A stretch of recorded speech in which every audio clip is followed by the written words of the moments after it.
బొబ్బలిడుసు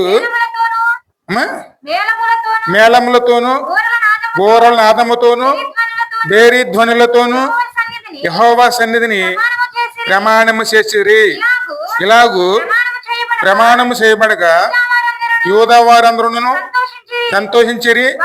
వారు పూర్ణ హృదయముతోను ప్రమాణము చేసి పూర్ణ మనసుతో ఆయనను వెదికియుండిరి గనుక యెహోవా వారికి ప్రత్యక్షమై చుట్టూనున్న దేశములతో దేశస్థులతో యుద్ధములు లేకుండా వారికి నెమ్మది కలగజేసెను. హల్లెలూయా.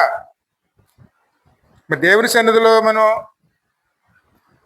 సమస్యలు తీసుకెళ్తే, దేవునితో నడుచుకుంటే, దేవునితో మనం ఒక నిబంధన చేసుకుంటే అందువల్ల మనకి ఏం కలుగుతుంది?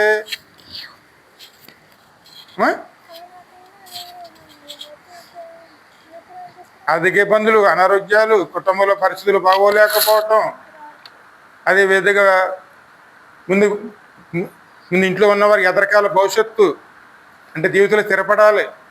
ఇవన్నీ జరగాలంటే అన్ని చోట్ల మనకు సమాధానం ఉండాలి.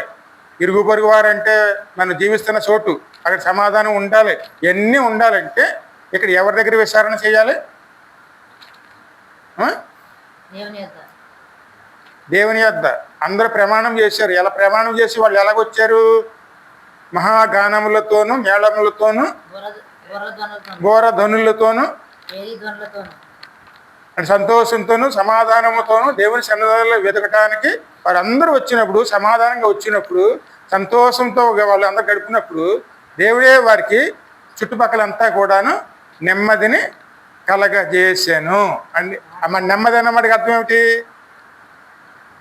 ప్రతి అవసరత ఏం కావాలో అవన్నీ కూడాను దేవుడే వారికి సమృద్ధిలో నిలిపే విధంగాను ఆయన నడిపించారండి. అందుకే ఎప్పుడు కూడాను దేవుని సన్నిధానం అన్నది మనకు దేవుడు అనుగ్రహించినప్పుడు దేవుని దగ్గర మన నిబంధనాబద్ధులమై ఉండాలి. నిబంధనాబద్ధులమై ఉండాలి. అబద్ధులమై ఉన్నప్పుడు ప్రతి అవసరత కూడాను దేవుడే మనల్ని సహాయం చేసి అని నడిపి. ఈరోజు వాక్యంలో కూడా ఇక్కడికి వెళదాం. ఏం వాక్యం అంటే సామెతలు 24వ అధ్యాయంలో 27వ వచనం.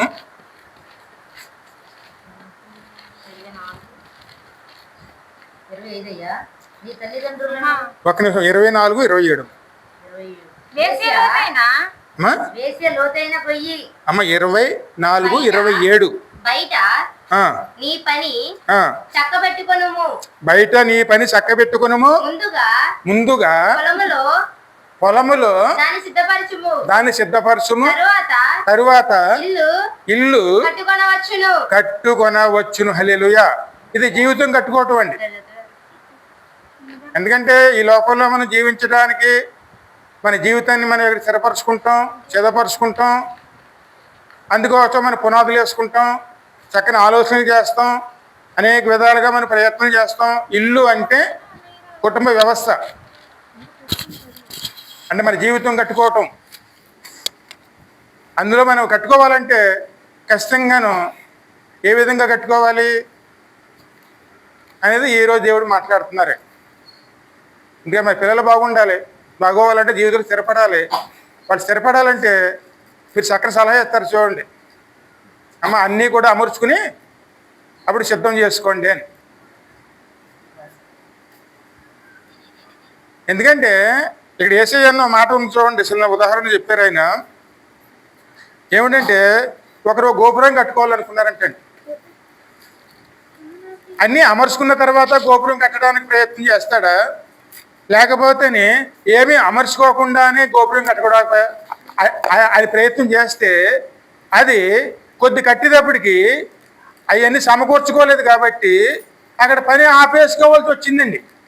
ఆపేసుకోవాల్సి వచ్చినందువల్ల ఆయన ఉన్న చోట్ల అంతా కూడాను, ఆ గ్రామం అంతా కూడాను అవమాన పాలయ్యాడు. ఎందుకంటే కట్టడం మొదలు పెట్టాడు కానీ దాన్ని పూర్తి చేయలేకపోయాడు. అంటే ఒక పని చేస్తున్నామంటే ఆ పని స్థిరపడాలంటే ముందుగా సిద్ధపాటు కలిగిన వారునే ఉండాలి. సిద్ధపాటు లేకుండా ఎవరో కూడా జీవితంలో స్థిరపడతాం అనేది ఉండాలి. ఎందుకంటే జీవితంలో స్థిరపడటం అనేది ఇల్లు కట్టుకోవటం అని. ఇల్లు అంటే మన జీవితం. పెళ్ళైనా అవనివ్వండి, ఏదైనా అవనివ్వండి, అందులో మనం సంతోషంతో మనం స్థిరపడాలంటే ముందుగా మనం బయట మనం సిద్ధం చేసుకోవాల్సినవన్నీ కూడాను సిద్ధం చేసుకునేవారునే ఉండాలి. మనం వాటిని సిద్ధం చేసుకోకుండానే మన ప్రయత్నం మొదలు పెడితే కనుక జీవితంలో మనం పొందుకునేది నవ్వుల పాలు అయిపోతామండి. అలా అవ్వకూడదండి. ఎందుకంటే మనం దేవుని నమ్ముకున్న బిడ్డలం. ఇక్కడ మనం బాగుంటే ఖచ్చితంగా దేవునికి మహిమ కలుగుతుంది. దేవుని చెప్పిన విధంగా మనం కట్టుకున్నామనుకోండి, దేవుడు సంతోషిస్తారే. ఏ జీవితం అయినా సరే అది దేవుని సహాయంతో కట్టుకోవాలి. 2 విధాలుగా కట్టుకుంటారండి. ఆత్మీయ జీవితం, అదేవిధంగా ఈ లోకంలో జీవించే జీవితం అని. ఈ 2 కూడా ఎవరి సహాయంతో కట్టుకోవాలి? ముందు మన పొలాన్ని సిద్ధం. పొలం అంటే మనం చేయవలసిన పద్ధతులండి. అంటే అందుకు కావాల్సిన అవసరాలు. అప్పుడు ఏదైనా ఒకటి కట్టుకుంటున్నాం అనుకోండి, అంటే అంటే అక్కడ పని చేసుకుంటున్నాం అనుకోండి, ఆ పనికి కావాల్సింది ఏమిటి? ఖచ్చితంగా ధన సహాయం కావాలి. ఆ యొక్క ధన సహాయం ఎక్కడి నుంచి సంపాదించుకోవాలి? ముందు ఆదాయ మార్గాలను మనం ఎదుర్కొనేవారు ఉండాలి. అది మనం ఎదుర్కోకుండాను, దాంట్లో మనం స్థిరపడకుండాను మనం పని చేయటానికి వెళితే కడకే అప్పులు పాలైపోయే వారి కింద మిగిలిపోతామండి. ఎందుకంటే ఇక్కడ ఒక మాట ఉన్న చూడండి, కీర్తనలు 90వ కీర్తన 17వ వచనం చదువు.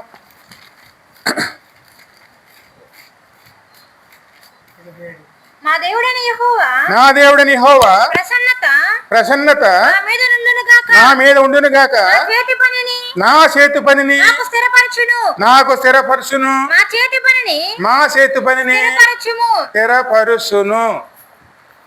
ఇక్కడ ఆ మాట ఎన్నిసార్లు ఉంది? అంటే 2 సార్లు మాట్లాడతారంటే ఇక్కడ ఇక్కడ మనం చేస్తున్న పనిని ఎవరు స్థిరపరచాలండి?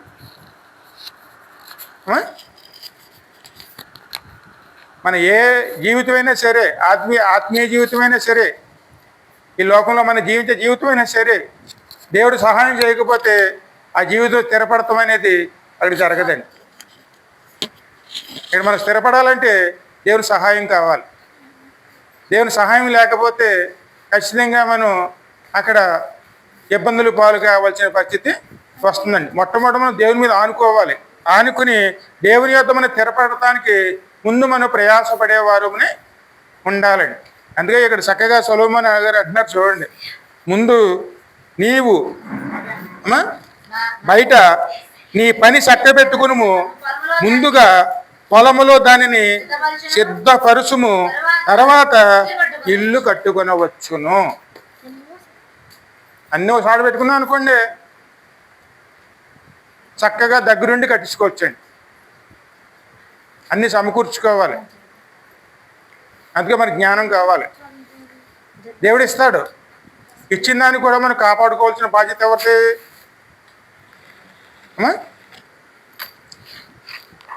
అందుకే అడుగుడి ఇవ్వబడను, తట్టుడి తీయబడిన దేవుడు చెప్పారండి. వాడిని కాపాడుకోవాల్సిన బాధ్యత ఖచ్చితంగా మందేనండి. మొట్టమొదటి మనం ఈ లోక జీవితాన్ని జ్ఞాపకం చేసుకుందాం. ఈ లోక జీవితంలో మనం స్థిరపడాలంటే ముందు ఇక్కడ ఆ రోజుల్లో ఆదాయ మార్గం ఏముండేదంటే వ్యవసాయమేనండి. కాబట్టి అమ్మాట సొలొమోను మహారాజు గారు అంటున్నారు అన్నమాట, అయ్యా నువ్వు వివాహం చేసుకోవాలంటే, అంటే కుటుంబ వ్యవస్థలో నువ్వు స్థిరపడాలంటే ఈ లోకంలో నువ్వు ముందు నీకు ఇచ్చిన పొలాన్ని సిద్ధం చేసుకో, ఆదాయం వచ్చే విధంగా దాన్ని స్థిరపరుచు, మంచి విత్తనాలు వేసుకో, అవన్నీ కూడా స్థిరపరుచుకుని వచ్చిన ఫలాన్ని పక్కన పెట్టుకుని భద్రం చేసుకుని సమకూర్చిన తర్వాత అప్పుడు నీ కుటుంబం కోసం నువ్వు ప్రయాసపడు. అంతవరకు మనం ఏం చేయాలి? అవేమీ పక్కన పెట్టుకోకుండా మనం కట్టుకోవడానికి ప్రయత్నం చేస్తే మరి వీటికి డబ్బులు ఎక్కడి నుంచి వస్తాయి? ఇక్కడ ఇంకో విషయం కూడా చూడండి, ఇందాక వాక్యం చదువుకున్నాం మనం, మా చేతి పనిని స్థిరపరచుము, మా చేతి పనిని స్థిరపరచుము. ఈ 2 మాటలు ఆ మాట మాట్లాడారండి. ముందు దేవుడు మనకు పని ఇచ్చాడు. దేవుడు ఎప్పుడు కూడా ఆశీర్వాదం అనేది మనం చేస్తున్న కష్టాజీతం మీద ఉంటుందండి. అది ఏ పనైనా చేయండి, వ్యాపారమైనా అవనండి, అదే వ్యవసాయమైనా అవనండి, ఏదైనా అవనండి, లేదా కష్టపడే పని అయినా అవనండి, ఏదైనా సరే కష్టాజీతాన్ని మాత్రమే దేవుడు ఆశీర్వదిస్తాడండి. మందకాంది ఏది కూడా దేవుడు ఆశీర్వదించడండి. ముందు మనం ఇక్కడ బాగుపడాలంటే ముందు కష్టాజీతాన్ని దేవుని ఆశీర్వాదం కోసం మనం దేవుని అడిగేవారునే ఉండాలి. ఇస్సాకు కరువు రోజుల విత్తనం వేశాడు, క్రమంగా ఆయన అభివృద్ధి పొందాడండి. అంటే పంట విస్తారంగా పండింది. అది కావాల్సిన ఎవరు సమకూర్చారు? దేవుడు చెప్పాడండి, ఇస్సాకు కరువు వచ్చిందని నువ్వు ఇక్కడి నుంచి వెళ్ళిపోకు, నేను ఇక్కడ ఉండు, నేను నీకు తోడై ఉంటా అన్నాడు. ఆ మాట ఆయన విన్నాడు కాబట్టి కరువు రోజుల్లో ఎక్కడెక్కడికి వెళ్ళకుండానో కరువు రోజుల్లో అక్కడే ఉండి దేవుడు చెప్పిన విధంగా విత్తనాలు వేసుకున్నాడు. దేవుడు చెప్పిన విధంగానే క్రమంగా వృద్ధి చెందుకుంటూ ఆయన అభివృద్ధిలోకి వచ్చాడండి. ఇక్కడ అన్నిటికి ప్రాముఖ్యం ఏమిటి? దేవుని మాట. ఆ మాటగా ఏమివ్వాలి? మనం ఖచ్చితంగా విలువను ఇవ్వాలండి. నువ్వు ఇక్కడే ఉంది అన్నాడు ఆయన అక్కడే ఉన్నాడు. అంతకు మునుపు ఆయన చిన్న పని చేసాడండి. ఆ దేశం రాజు దగ్గరికి వెళ్తానని అనుకున్నాడు ఆయన.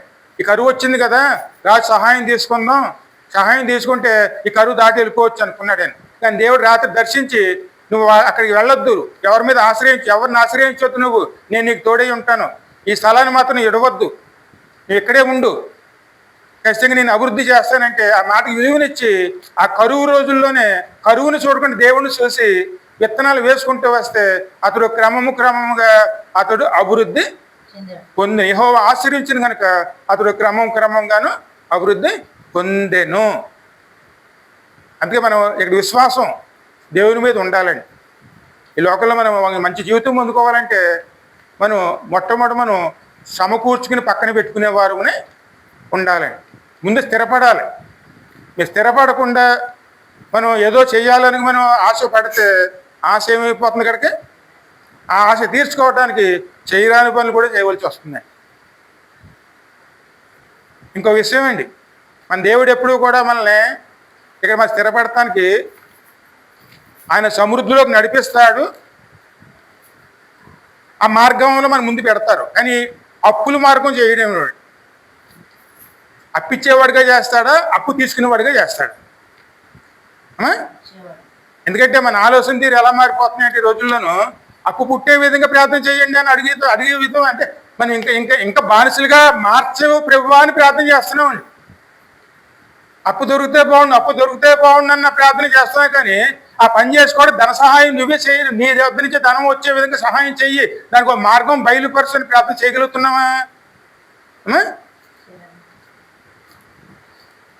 ముందు స్థిరపడాలండి. ఇక్కడ మొట్టమొదటి ఎక్కడ స్థిరపడాలి? మనం దేవుల్లో స్థిరపడాలి. దేవుల్లో స్థిరపడ్డామనుకోండి, ఇక్కడ మన జాగ్రత్తగా ఉన్న వ్యవసాయం అంటేనే కొన్ని వాటిని మనం పెరిగి వేసి అవతల పాడేవేయవలసి వస్తుందండి. ఎందుకంటే కలుపు మొక్కలు వస్తాయి చూడండి. ఎందుకంటే జీవితంలో స్థిరపడతామంటేనే సంపాదన ఒకటి అనుకుంటాం మనం. సంపాదన వచ్చినంత మాత్రాన్ని పరలోకం వెళ్ళరండి. ఎందుకంటే ధనవంతులు ఉన్నారు చూడండి, తినుము త్రాగు అన్నవాడు అన్నీ వదిలేసి వెళ్ళవలసి వచ్చింది. అదేవిధంగా ధనవంతుడు ఇంకో ధనవంతుడు ధనవంతుడు అంత సంపాదించుకున్నాడు. ఆ సంపాదన ఉన్నంత చెప్పి కూడాను ఆయన అనుకున్నాడు అనమాట, ఆయన మందిరానికి వెళ్ళేవాడే. ఆయన ఏమనుకున్నాడు, కుటుంబాన్ని అంతా మందిరాన్ని నడిపించేవాడు, దాన్ని మాత్రం వ్యాపార పనుల్లో ఉండిపోయేవాడు. ఏ సమయం వచ్చినా సరే ఇంటికి దైవంలో వచ్చారనుకోండి, అమ్మ పాస్టర్ గారు వచ్చారు కాబట్టి అన్ని సమకూర్చో, ప్రార్థన నడిపించుకోండి, కానుకలు బాగా పెట్టండి, అన్నీ కూడా అన్ని అమర్చండి అని చెప్పి పురమాయించి వెళ్ళిపోయేవాడు. అన్నీనండి. అక్కడికి ఆయన ఎక్కడికి వెళ్ళాడండి? ఆయన ఇంట్లో ప్రార్థనా లోపం లేదు, రోజు ప్రార్థన నడిపించుకునేవాడు. కానీ దేవుని వద్ద మోకరించే జీవితం లేదండి. అంటే ఆయన వద్ద కూర్చుని ఆయన అడిగే విధానం లేదు, అంతా బయట పనే. ఆ పనులు పూర్తి చేసుకుంటే చాలు అని విధానం అండి. ఆ మనసుతోనే ఉన్నాడు. కానీ ధనం ఉంది, కానీ ఆ యొక్క ధనం ఆ యొక్క నరకానికి వెళ్ళకుండా ఆపిందండి.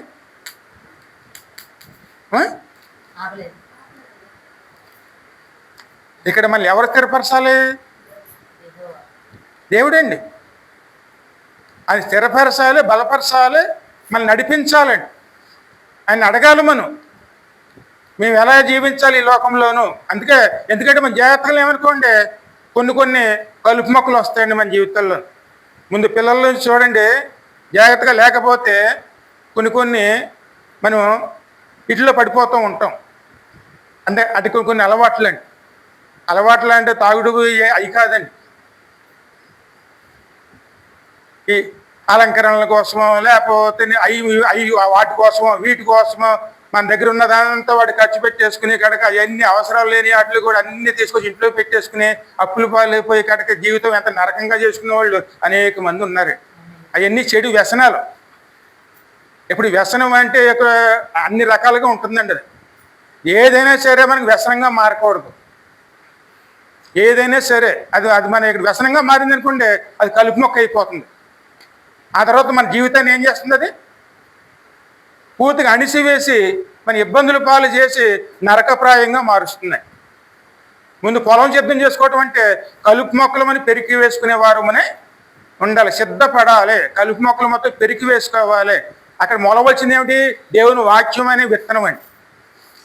వాక్యం అనే విత్తనానికి మన హృదయంలో చోటు ఇచ్చినప్పుడు ఏనాడు కూడాను కలుపు మొక్కలు పెరగవండి. ఒకళ్ళు మొలిచినాయి అనుకోండి, దేవుని జ్ఞానంతో మనం పీకి అవతల పారేసుకుంటామండి.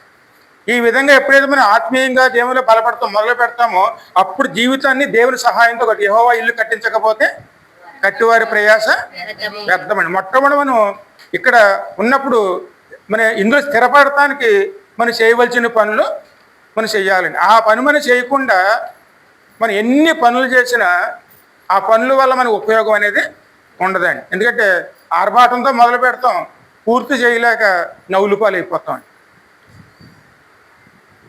ఆ రకంగా ఎప్పుడు ఉండకూడదు. ఎప్పుడు కూడా మనం ఉండాలంటే ఎలాగ ఉండాలి? ముందు స్థిరపడటానికి మనం చేయవలసిన పనులు మనం చేసుకోవాలి. స్థిరపడటానికి ఆటంకం వచ్చే ప్రతి దాన్ని కూడాను పెరిగి అవతల పాడేసుకునే వారునే ఉండాలి. మన ఇరిమియా గ్రంథంలో 4వ అధ్యాయం చూడము.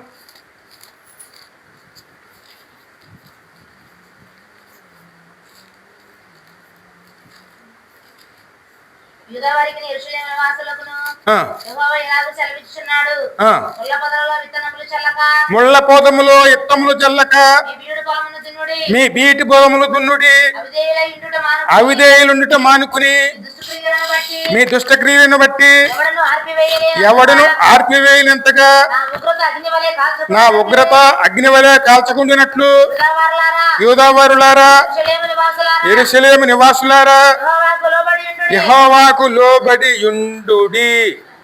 ఎందుకు లోబడాలంటారేమో, మన దేవుని మీద అనుకున్నాం, ప్రార్థన బాగా చేస్తాం, వాక్యం కూడా బాగా జ్ఞానం చేస్తాం, దేవుని జ్ఞానం అడిగాం, మనం ఇస్తాడు, నడుచుకుంటాం.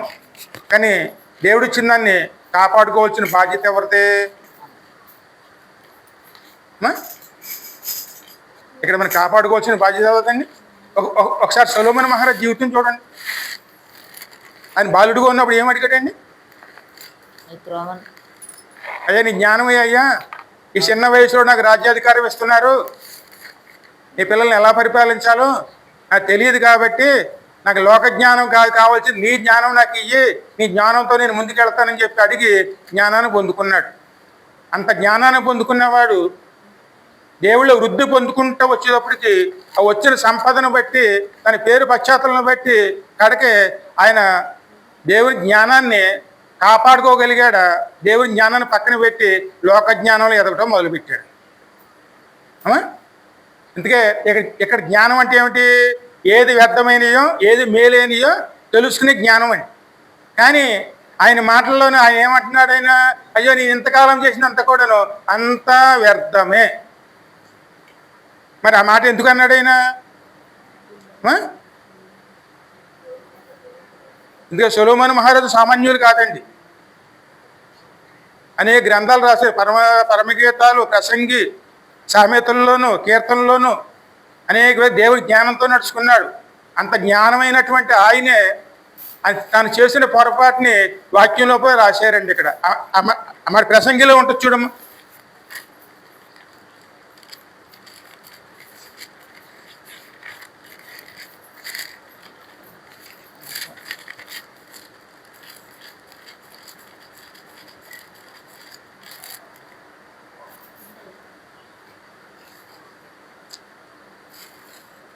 2వ అధ్యాయంలో అప్పుడు నేను చేసిన పనులను 2వ అధ్యాయం 9వ వచనం నుంచి 9-10 వచనాలు.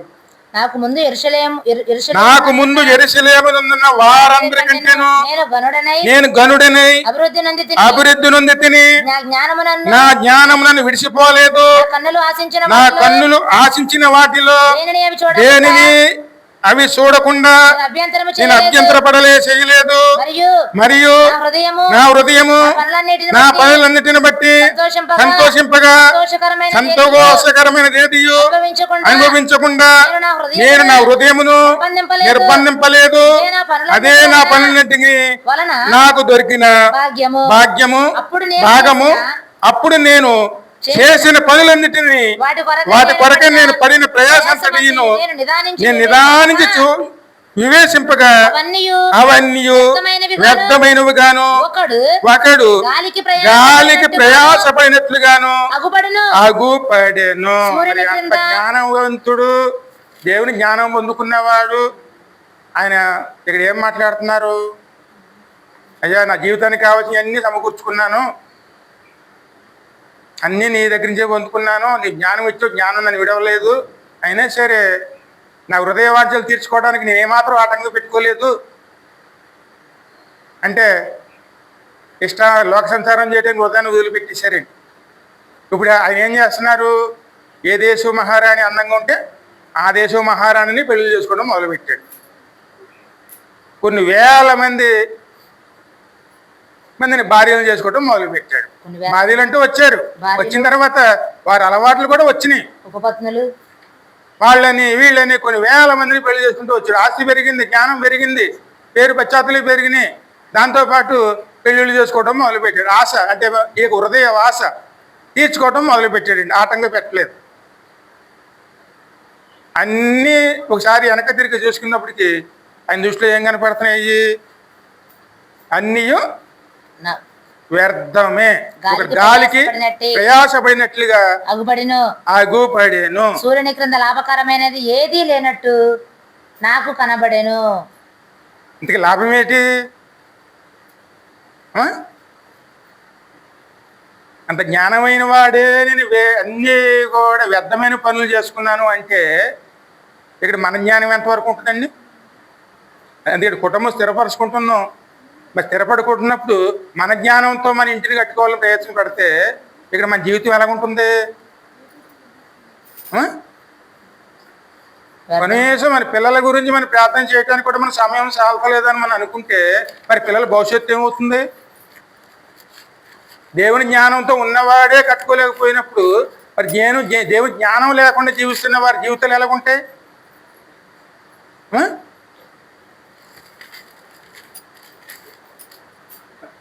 ఇంతకీ ఇక్కడ వెలుగు ఉండవలసింది ఎవరు?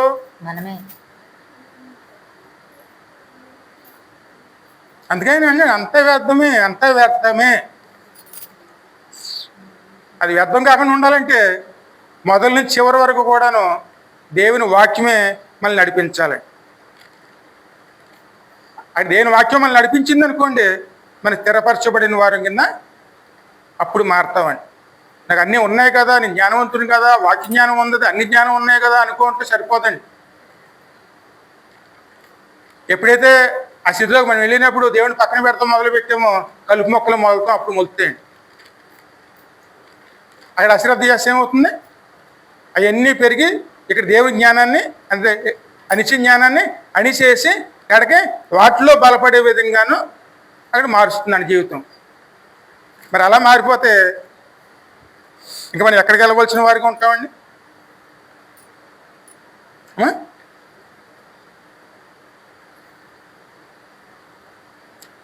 అందుకే ఇక్కడ ఎవరి సహాయం తీసుకోవాలి? అందుకే మత్తయి సువార్తలు 7:24 చూడము.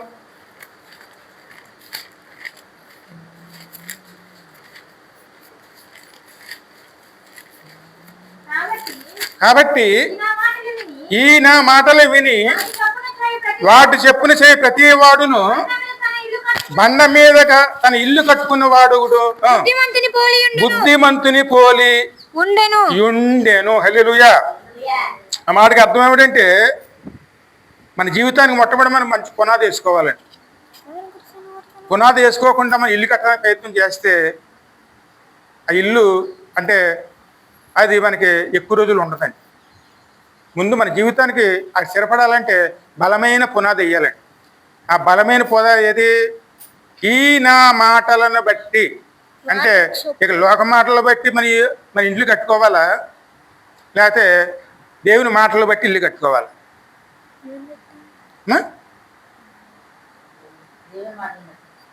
ఎందుకంటే పెద్దవాళ్ళ సలహా తీసుకుంటే మన జీవితం సరి చేసుకుంటారు చాలామంది. ఎందుకంటే పెద్దవాళ్ళు మంచి ఆలోచనలు చెప్తారండి. దేవుని ఆలోచనలు గొప్పయ్యా లేకపోతే వారి ఆలోచనలు గొప్పయ్యా? అందుకని ఏమన్నారైనా?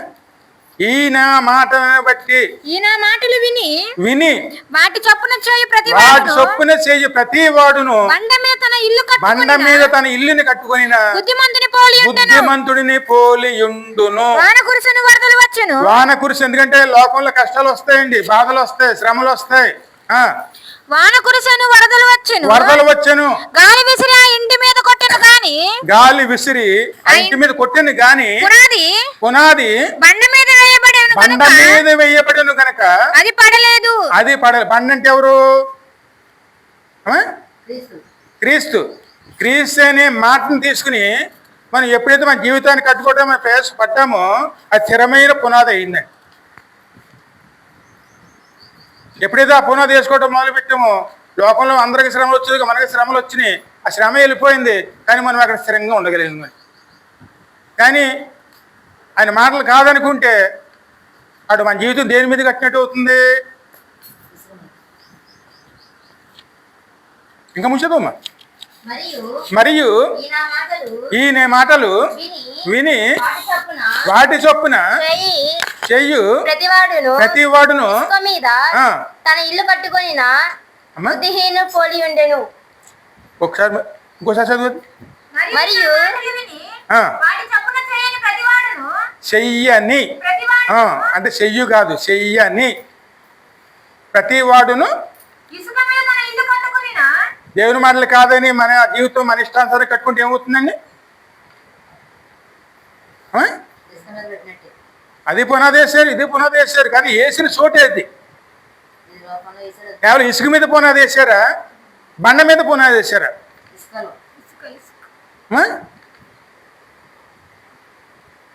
వాళ్ళకి శ్రమలు వచ్చినాయి, వీళ్ళకి శ్రమలు వచ్చినాయి, వాళ్ళకి ఇబ్బందులు వచ్చినాయి, వీళ్ళకి ఇబ్బందులు వచ్చినాయి.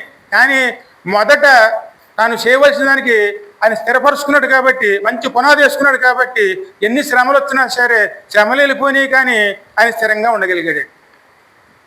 కానీ దేవుని మాటలు కాదనుకుని ఈ లోకంలో మన ఇష్టానుసారిగా మన చిత్తమే మనం అదే మేలు అనుకుని మనం చేసుకుంటూ వెళ్ళిపోయినందువల్ల కనుక ఆ ఇల్లు కట్టుకోవడానికి పునాదిని ఇసుక మీద వేసుకునే వాడిగా మారాడు. ఇసుక అంటే ఏమిటి? అక్కడ ఉన్నదాంతోనే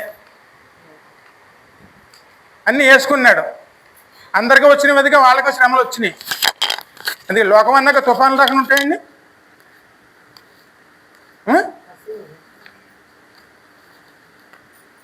గాలివాన్లు వస్తాయి, తుఫాన్లు వస్తాయి. అవి వచ్చినప్పుడు అది వచ్చి కొట్టింది అనుకోండి, ఏమైపోద్ది? అంటే మీకు తెలిసే ఉంటుంది, ఇక్కడ బందర్లో ఆ మధ్యన వచ్చింది చూడండి, 49లో అప్పుడు మొత్తం తాలూకా దీవి తాలూకా అంతా కొట్టుకుపోయింది చూడండి. కొన్ని వేల మంది చనిపోయారు. మొత్తం ఇళ్ళు అన్నీ కూడా పునాదులతో సహా లేచిపోయి మొత్తం సముద్రం పాలు అయిపోయినాయి. అటువంటివి వస్తాయి. పునాది గట్టిగా లేకపోతే అమ్మా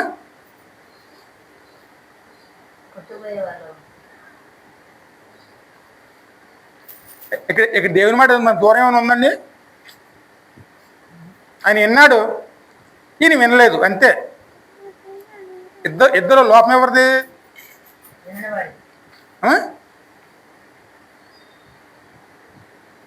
ఒకసారి ఆలోచించండి. ఆయన జీవితాన్ని కట్టుకోవాలనుకున్నాడు, ఈయన జీవితాన్ని కట్టుకోవాలనుకున్నాడు. ఆయన దేవుని మాట విన్నాడు, ఈయన వినలేదు. వినలేనందువల్ల ఏం పోయింది? దీనికి ఒక జీవితకాలం పోయిందండి. మన జీవితానికి ఒకసారి పునాదండి, మళ్ళీ వేసుకోవటానికి రాదండి. ఆ వేసిన పునాదిలోనే మనం నిర్లక్ష్యం చేసుకున్నప్పుడు లేకపోతే తుఫాన్లు వచ్చినప్పుడు ప్రతి తుఫానికి దొరుకుతుంది, ప్రతి తుఫానికి బాధలు పడవలసి వస్తుందండి. ఇంట్లో ఉండలేం, ఎందుకంటే తుఫాన్ అది కొట్టుకోవచ్చు. కానీ అది బలమైన తుఫాన్ వేసుకుంటే, ఎంత బలమైన తుఫాన్లు అయినా సరే మంచి పునాది వేసుకుంటే బయట ఎంత తుఫాను ఉన్నా మన ఇంట్లో మనం నెమ్మదిగా ఉండగలుగుతామండి. ఎందుకంటే మనం వేసిన పునాది మీద మన నమ్మకం ఉంది. ఆ నమ్మకం వల్ల మనం ఎంత శ్రమ వచ్చినా సరే, ఎంత తుఫాను వచ్చినా సరే, వరదలు వచ్చినా సరే నమ్మకంగా తలుపులు వేసుకుని ఇంట్లో మనం నిశ్చితంగా పడుకోగలుగుతామండి. కానీ పునాది గట్టిగేసుకోకపోతే ఏ సమయంలో ఏమవుతుందో మనకు తెలియదండి. ఇక మనకి ఇక్కడ మనశ్శాంతి ఎలాగ ఉంటుంది?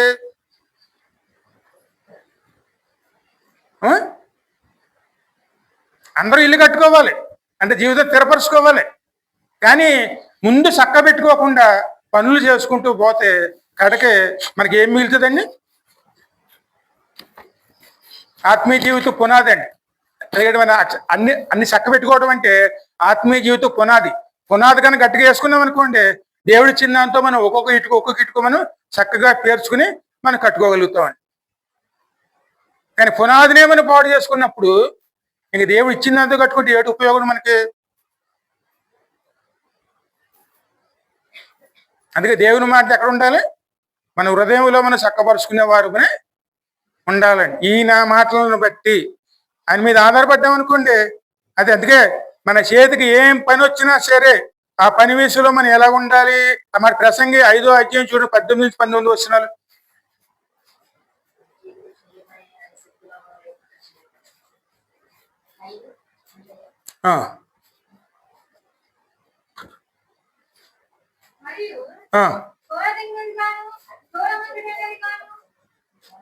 ఇది 5వ అధ్యాయం 18-19 వచనాలు.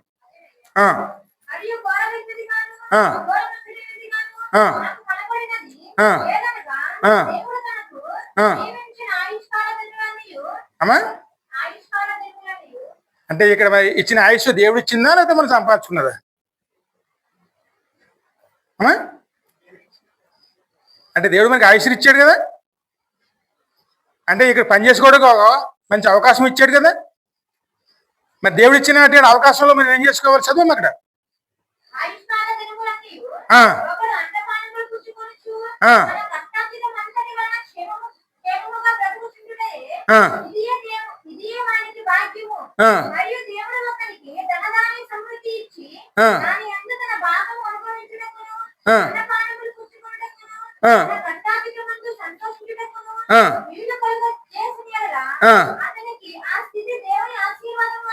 అవన్నీ ఎవరి వల్ల వస్తున్నాయి? అన్ని దేవుని వల్ల అన్ని పొందుకున్న సంతోషం పొందుకోగలుగుతున్నాం కదండి. అది దేవుడు ఇచ్చిన ఆశీర్వాదం అండి. ఇక్కడ అదే 9 చదువు. చేయుటకు నీ చేతికి వచ్చిన ఏ పని అయినా సరే నీ శక్తి లోపము లేకుండా చెయ్యము. నీవు పోవు పాతాళమునగుండు పని అయినను ఉపాయమైనను తెలివైనను జ్ఞానమైనను లేదు. అక్కడ ఏముంది? ఎందుకు పని చేసుకోవాల్సింది ఎక్కడ?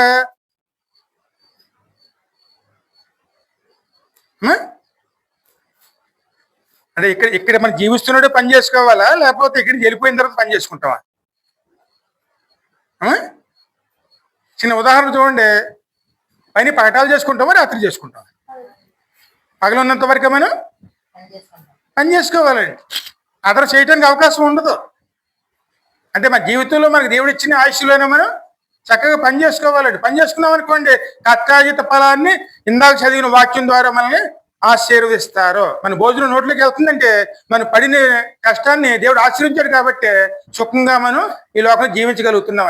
కానీ మన పనిని మనం పాడు చేసుకుంటే, చేయవలసిన పని పని చేయకపోతే రేపు పొద్దున మనం వెళ్ళిన చోట చేయటానికి కూడా పని ఉండదండి. పళ్ళు కొరుక్కోవటం మాత్రం ఉంటుందండి.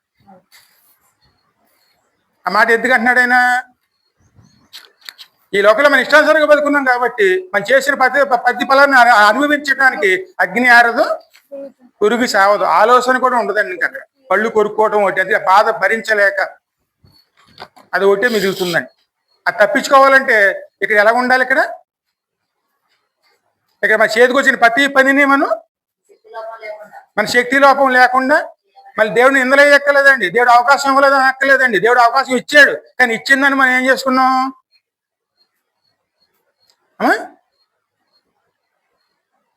ఒక క్షణం ఆలోచించండి. దేవుడు మనం స్థిరపరిచిన తర్వాత దేవుని దగ్గర అయ్యామా, దేవుని దూరం అయ్యామా?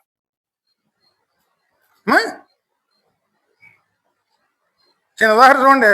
అంటే మీకు అర్థం అవ్వాలని పరీక్షలు పాస్ అవ్వాలి, మంచి మార్కులు దేవుడు మంచి ఫలితాలు ఇచ్చాడు. ఇచ్చిన తర్వాత దేవుడు మన దగ్గర అవుతామా, దూరం అవుతామా? అంటే చిన్న చిన్న కారణాలు చెప్పి దూరం అవుతామా?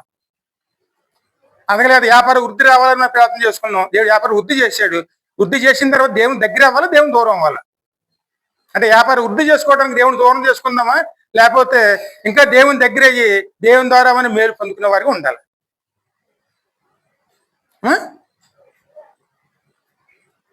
ఇక్కడ మన దగ్గర అవ్వటానికి ఆటంకంగాను దేవుడు ఇచ్చిన అభివృద్ధి కాదండి, మనకి ఆటంకం అవ్వకూడదు. ఇక్కడ దేవునితో ఏ స్థితిలో ఉన్నా సరే మనం ఇక్కడ మన పునాదిని మనం బలం చేసుకోవడానికి సిద్ధపడే వారికి ఉండాలండి. ముందు దాన్ని స్థిరపరచుకోవాలి, ఆ తర్వాత మన జీవితాన్ని కట్టుకోవాలండి.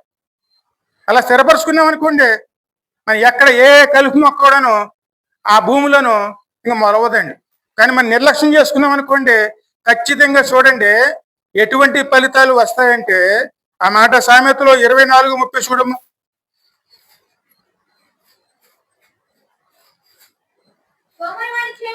సోమరివాని చేను నేను దాటిరాగా, తెలివి లేని వాడి ద్రాక్ష తోట నేను దాటిరాగా, ఇదిగో దాని అంతటా ఏం మనిషిని ఆయన ప్రార్థనకి వెళ్ళేవాడే. ఇంక సోమర్తనం అంటే మాటకు అర్థం ఏంటండి? చేద్దాంలే, ఎందుకంటే మీ సామెతలు ఎక్కువగా చదవండి, అందులో చాలా విషయాలు ఉంటాయండి. సోమరివాడు అంట అన్నకుండా వండుకుంటాడంట, కానీ చెయ్యి అందులో పెట్టి నోతికడి తీసుకెళ్ళండి.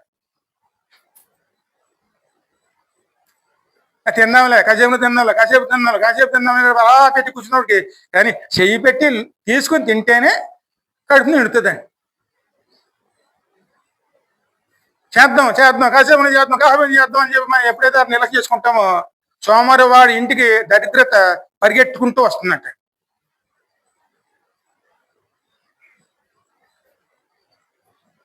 అందులో మనం దేవుడిని నమ్ముకున్న మనకి బాగా వర్తిస్తుందండి. ప్రార్థన చేయవలసిన వాళ్ళు ప్రార్థన చేయకుండా మనం వీటికి వాటికి ప్రాముఖ్యతను ఇచ్చామంటే పాపమైన దరిద్రం ఇంటిలోకి వచ్చి చుట్టుకుంటుంది.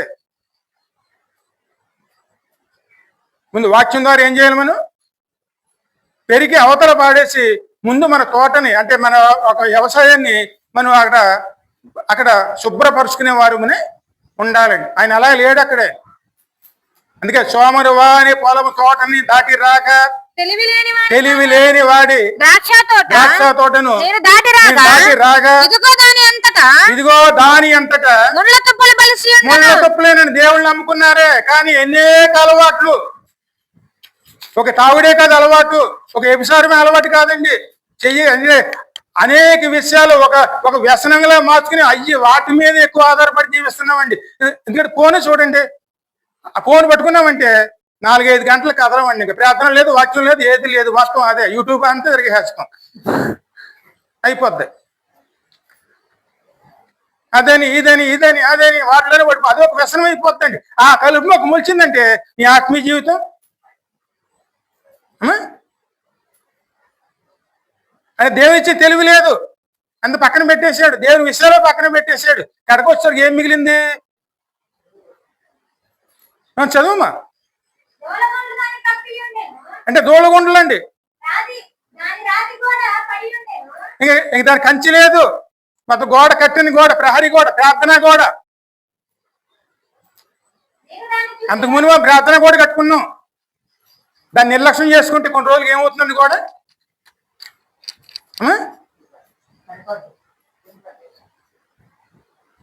జాయిగా ఒక్కొక్కటి జారిపోయినాయి అనుకోండి, ప్రార్థన అంతకంత తగ్గిపోయింది అనుకోండి, దిగజారిపోయామనుకోండి, చివరికి వచ్చేటప్పటికి గోడ మిగలదు, మొండి గోడ మాత్రం మిగులుతుందండి. చదువు. నేను దాన్ని చూసి నేను దానిని చూసి తీసుకుంటిని. అమ్మా యోచన చేసుకుంటిని. ఎందుకు తోట యజమానికి ఆలోచన లేదు, కానీ తోటలో నడిచి వచ్చేవాడికి ఆలోచన వచ్చిందని. అమ్మ రేపోతే నా తోట కూడా ఇదే పరిస్థితి వస్తుంది కదా. అమ్మ ఉందమ్మా మాట. దాన్ని కనిపెట్టి బుద్ధి తెచ్చుకుంటేని ఇంకా కొంచెం నిద్ర, ఇంకా కొంచెం నిద్ర, కునికపాటు పడుండకటే ఇంకా కొంచెము చేతులు ముడుచుకొనుట. ఇంతకీ వేటి వల్ల వస్తుంది? దేవుడిస్తే వస్తుందా, సంపాదించుకుంటూ వస్తుందా?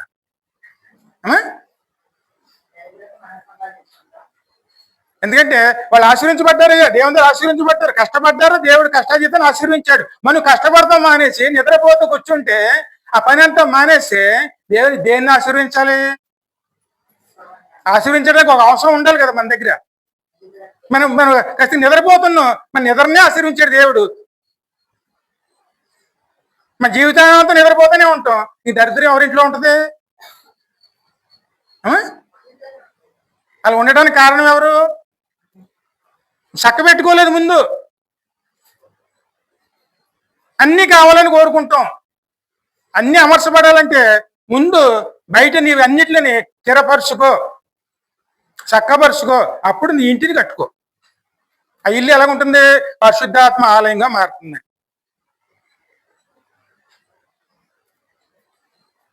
మరి దేవుడు ఇన్ని రకాలుగా మనల్ని హెచ్చరించుకుంటూ వస్తున్నాడంటే మరి ఇచ్చిన అవకాశాలు ఏం చేసుకోవాలి మనం?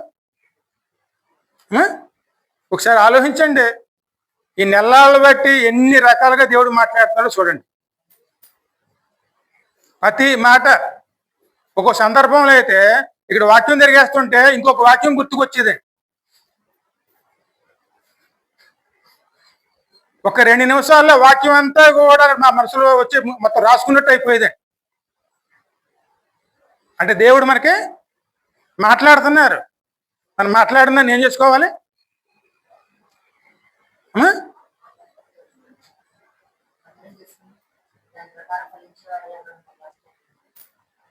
ముందు మనం ఇక్కడ స్థిరపడే వారుని ఉండాలి. ఎక్కడ స్థిరపడాలి? దేవుల్లో స్థిరపడతాను అని ప్రయాసపడినప్పుడు ఆయనే మనల్ని అభివృద్ధిలోకి ఖచ్చితంగా నడిపిస్తారండి. అందుకే మొట్టమొదటి మన ఇక్కడ మన జీవితం అనే పొలం ఎలాగున్నదో మనం చూసుకునేవారు ఉండాలి. అని కలుపు మొక్కలు మొలుస్తున్నాయా?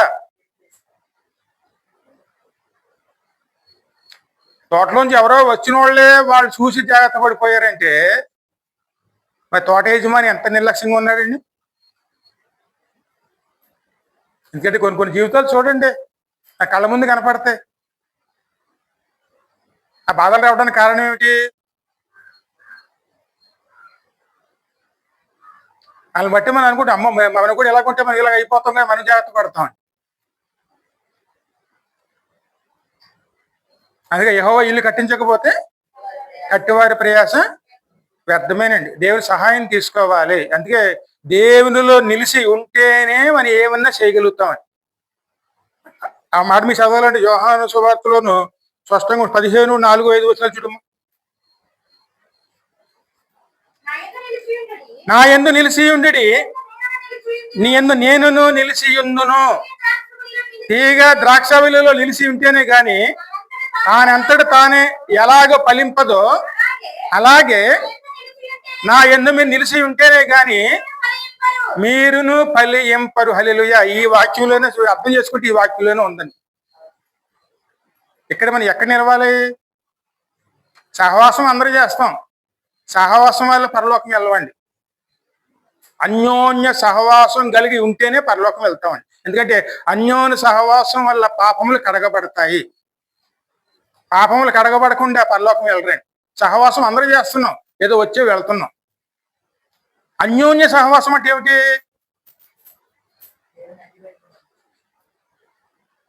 తుఫాన్లు వచ్చినా, బాధలు వచ్చినా, శ్రమలు వచ్చినా, ఏమొచ్చినా సరే బండని వదలకుండా మనం అందులో తలదాచుకునే వారమే ఉండ. బండ అంటే ఎవరో? క్రీస్తునండి.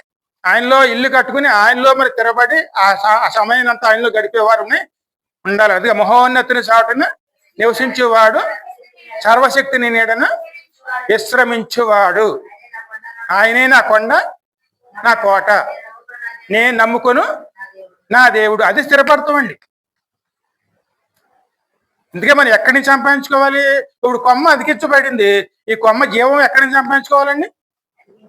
అమ్మా, ఈ చెట్టులోంచి పొందుకుంటే వస్తుందా, లేకపోతే లోకంలోంచి పట్టుకుని వస్తుందా? ఒకసారి ఆలోచించండి. ఎందుకంటే మనం వచ్చి ఏసేకి అతికించుకున్నాం అంటే అది అంటుకట్టబడ్డాం. అదే మా కొత్త జీవితం మనకి. మన దీంట్లోంచి సారం తీసుకోవాలా, లేకపోతే ఈ లోకం నుంచి తీసుకోవాలా?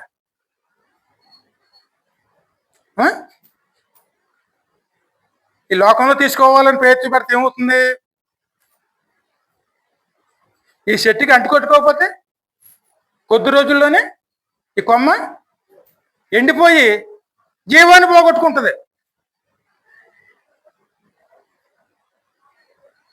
ఎందుకంటే అక్కడ పడిన ప్రవేశం ఏమైపోయింది? అంతే వ్యర్థమేనండి. కానీ ఆయనలో అంత కట్టబడి ఆయన ద్వారా జీవించడం మొదలు పెట్టామనుకోండి, ఆయనలో ఏముంచి వస్తుంది మనకి? నాలో జీవం ఉండెను.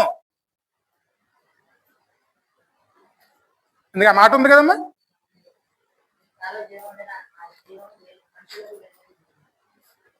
ఎప్పుడైతే దేవునిలో మనం నిజమైన సహవాసం, అన్యోన్య సహవాసం గలవారమైన ఎప్పుడైతే మనం ఉంటామో, ఆ సహవాసం మన జీవాన్ని తీసుకొచ్చి మన కొత్త జీవితాన్ని ఆరంభిస్తుంది. పాత జీవితం అయిపోయింది.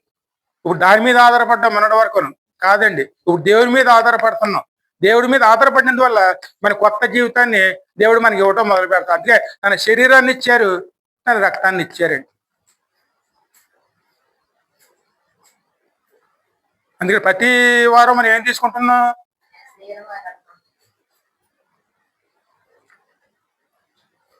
ఆయన శరీరాన్ని ఇచ్చారు మనకి. అదే ఆ రక్తం అంటే ఆయన ప్రాణం ఇచ్చారు మనకి. ఇప్పుడు ఆయన ద్వారా మనం జీవించామనుకోండి, ఆయన జీవం మనలో ఉంటుంది. ఎప్పుడైతే ఆయన పక్కన పెట్టుకుని లోకం మీద ఆధారపడతాం మొదలు పెట్టామో, ఆ జీవాన్ని మనం కథ చేసుకుంటే కొద్ది రోజులకి ఎండిపోయిన వారికి మారిపోతామండి. అందుకే మీరేమీను చెయ్యలేరు. అది సహవాసం గురించి చూడండి. ఇక్కడ యోహాను 6:53 చూడండి.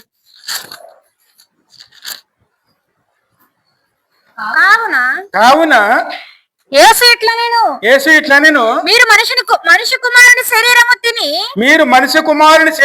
తిని ఆయన రక్తము త్రాగుతేనే గాని మీలో మీరు జీవము గలవారు కారు. ఆయన శరీరమును తిని అంటే ఆయన ద్వారా ఆధారపడి జీవించి, ఆయన రక్తము, ఆయన ప్రాణము అంటే మన కోసం ఆయన పెట్టిన ప్రాణము మనకి జీవనాధారం అయ్యి, నా శరీరము తిని నా రక్తము త్రాగువాడు నిత్య జీవము గలవాడు, అంత్య దినములో వాని నేను లేపుదును. నా శరీరమే నిజమైన ఆహారమును, నా రక్తము నిజమైన పానమునై ఉన్నది. నా శరీరము తిని నా రక్తము త్రాగువాడు ఆయన నా యందును, నేను ఆయన యందును నిలిచి యుందుము. జీవము గల తండ్రి నన్ను పంపిన గనక నేను తండ్రి వలన జీవించున్నట్లే నన్ను తినివాడును నా మూలముగా జీవించును. ఎందుకంటే మన జీవనాధారం ప్రభువై ఉండాలండి. ప్రతి ఒక్క విషయంలో ఎవరి మీద ఆధారపడాలి మనం? ఎందుకంటే ఇదే బలిపీఠం మీద ఆ మధ్య తిరుపతి నుంచి వచ్చిన పాపకు సాక్ష్యం చెప్పింది కదండి, స్కూల్ ఫీజు కోసం. ఇక్కడ ప్రార్థన చేస్తే ఆ ప్రార్థన ఎక్కడికి వెళ్ళింది?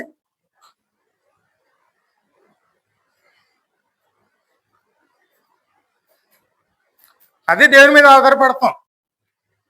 ప్రతి అవసరతను, ప్రతి పనిలో కూడా, ప్రతి విషయంలో కూడాను మొట్టమొదటి దేవుని మీద ఆధారపడ్డాం అనుకోండి, మనలో కలుపు మొక్కలు మొలవండి. ఎప్పుడైతే మనం లోకానికి అవకాశం ఇచ్చామో ఒక్కొక్క మొక్క మొలుస్తుంది, ఒక్కొక్క అలవాటు అండి. ఆ అలవాటు ఏం చేస్తుంది? దేవుని దూరం చేసేస్తుంది. ఆత్మీయ జీవితం మన చేతులారా మనం పాడు చేసుకునే వారి కింద మారుతామండి. అవకాశం ఇచ్చామనుకోండి అవి పెరగటానికి ఆ తర్వాత మన వాక్యం అనే జీవనాధారం కూడా మనం పోవటం. ఎందుకంటే అవి బాగున్నాయి కదా, దాని జోలికి మనం ఎందుకు వెళ్తాం అని చెప్పి కలుపు మొక్కలు వదిలేస్తే చూస్తాను బాగుంటాయి, వదిలేస్తే జీవనాధారం ఇచ్చేటువంటి ధాన్యపు గింజలు వచ్చేటువంటి మొక్కలు ఏమైపోతాయండి? అక్కడ పీకడానికి వెళ్తే అదే కానీ చిన్నప్పుడే పీకెత్తే ఏమండి, పెద్ద ఎదిగా పీకితే అదే గాయాల పాలు అవుతామండి, బాధలో. అతను దాన్ని వదులుకోలేక మనం శ్రమల పాలు అవుతామండి. అందులోకి వెళ్ళకుండా ఉండాలంటే మెలుగుగా ఉండి మనం ముందు మన ఫలాన్ని స్థిరపరుచుకునే వారిని, సిద్ధపరుచుకునే వారిని ఉండాలి. ప్రభువే మన జీవనాధారంగా మలుచుకునే వారిని ఉండాలండి. మరి అలా అదేవిధంగా 6:63 చూడు మాకు పక్కన. శరీరము కేవలము శరీరము కేవలము ప్రయోజనము. ఆ, నేను మీతో చెప్పి ఉన్న మాటలు ఆ, ఆత్మీయ జీవమై ఉన్నవి గాని ఆ. మీలో విశ్వసించు వారు కొందరు ఉన్నారని వారితో చెప్పాను. అంటే ఎంతమంది ఉన్నారు? ఆ? ఇక్కడ మన దగ్గర 15 మంది దాకా ఉండొచ్చు, ఒక 20 మంది ఉండొచ్చు. మరి ఇందులో మనం ఎంతమంది విశ్వసిస్తున్నాం? ఆ?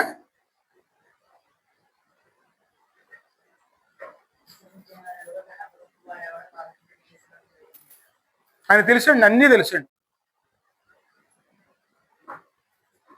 అందుకే యెహోవా ఇల్లు కట్టించకపోతే కట్టివారి ప్రయాస వ్యర్థమేనండి. ఆ మాట మీరు కీర్తనలో స్పష్టంగా ఉంటుంది చూడండి.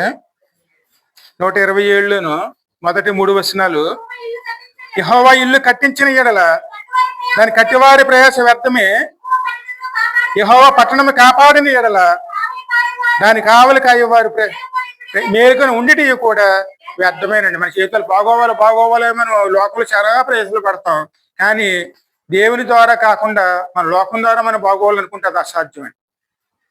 యెహోవా మనకి అంటే దేవుని వాక్యమే మన ఇల్లుని కట్టాలి. దేవుని వాక్యమైన పునాదిని మనం క్రీస్తు అనే బండ మీద వేసుకుని జీవితాన్ని స్థిరపరచుకునే వారిని ఉండాలి. దాని కాపుదలు కూడా కావాలండి.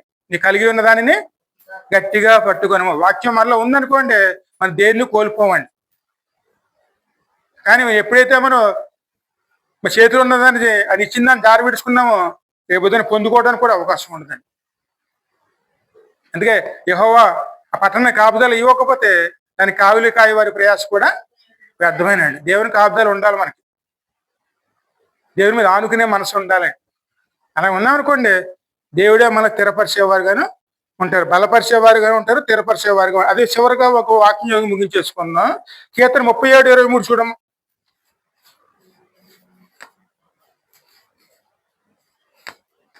ఒకరి నడత యెహోవా చేతనే స్థిరపరచబడును. ఒకని నడత యెహోవా చేతని స్థిరపరచబడును, వారి ప్రవర్తన చూసి ఆయన వాని ఆనందించును. ప్రవర్తన చూసి ఆయన ఆనందించును. హల్లెలూయా. ఇక్కడ వాక్యం ఏం చెప్తుంది అమ్మా? ఒకని నడత యెహోవా చేతని స్థిరపరచబడును, వాని ప్రవర్తన చూసి ఆయన ఆనందించును. యెహోవా అతని చెయ్యి పట్టుకొని ఉన్నాడు కనుక అతడు నేలను పడినను లేవలేక ఉండడు. హల్లెలూయా. ఇది మనం ఇప్పుడు దేవుని మీద ఆనుకునే పద్ధతి అండి.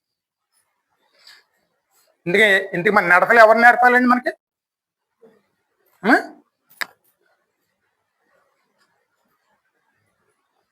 అందుకే మనం జీవితంలో స్థిరపడాలన్నా, కుటుంబం బాగోవాలన్నా, పిల్లలు బాగోవాలన్నా ముందు మనం దేవునిలో కట్టుకోవటం మొదలు పెట్టాలి. దేవుడు చెయ్యి పట్టుకోవాలి.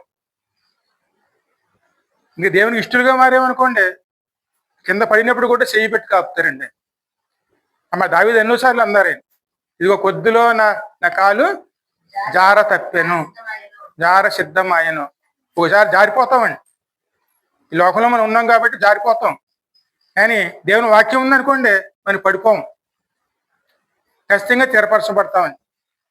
దేవుని చేత స్థిరపడ్డాం అనుకోండి ఖచ్చితంగా మంచి పరిపూర్ణంగా ఫలాలు ఇచ్చేవారుగా మనం ఖచ్చితంగా మారుతాం. దేవుని చేత అభివృద్ధి చెందిన వారుగా అనేక మందిని దేవుడు ఆశీర్వదించారు. అదేవిధంగా మనం కూడా ఆశీర్వించబడటానికి అవకాశం ఉంది. మొట్టమొదటి మనం స్థిరపడాలి అనుకుంటున్నాం, అనుకున్నది మంచిదే, కానీ ఆ పని చేసుకోవాలంటే ముందు మన పనులన్నీ కూడా మనం చక్కగా చక్కబెట్టుకునే వారునే చక్క పెట్టుకుని పని మొదలు పెట్టుకున్నాం అనుకోండి ఆటంకాలు రావండి. అప్పుడు జీవితంలో స్థిరపడగలుగుతాం. మంచి భవిష్యత్తు కూడా దేవుల్లో మనం పొందుకునే వారి ముందున ఉంటాం. అంతేకాదండి, దేవుడు ఇచ్చిన తర్వాత దాన్ని కాపాడుకోవాల్సిన బాధ్యత మన చేతిలోనే ఉంటుందండి. ఇచ్చాడు దేవుడు మళ్ళీ ప్రేమించి, దాన్ని కాపాడుకుని ఆయన వచ్చే వరకు మనం దాన్ని కాపాడుకుని అక్కడ భద్రం చేసుకునే వారి కింద కాపాడుకోవాలంటే ఏం కావాలి మనకి? దేవుని వాక్యం. ఆ వాక్యం మనలో ఉందనుకోండి, సాతాను మన పక్క స్థాయిలకు కూడా రమ్మన్నా రాడండి. ఇందుకు రాత్రి మనం వాక్యం జ్ఞాపం చేసుకున్నావు కదండి. అది సాతాను అన్నాడు, నువ్వు కంచి చేసావు కాబట్టి వాళ్ళు అలాగ ఉన్నారు, నువ్వు కంచి తీసేసి చూడు. ఇది దేవునికి ఇష్టలుగా మాత్రం కంచి వేస్తాడు. ఆ కంచి ఉన్నంతకాలం భద్రంగా ఉంటాం మనం. దేవునికి దూరం అవుతే ఖచ్చితంగా దేవుడు కంచి తీసేస్తే ఏమవుతుందండి? అప్పుడు సాతాను సోదరులోకి వెళ్ళిపోతామండి. సరే, చిన్న వాక్యం దేవుడు దీవించి ఆశీర్వించును గాక. చిన్న ప్రార్థన చేసుకుని ముందుకు వెళదాం.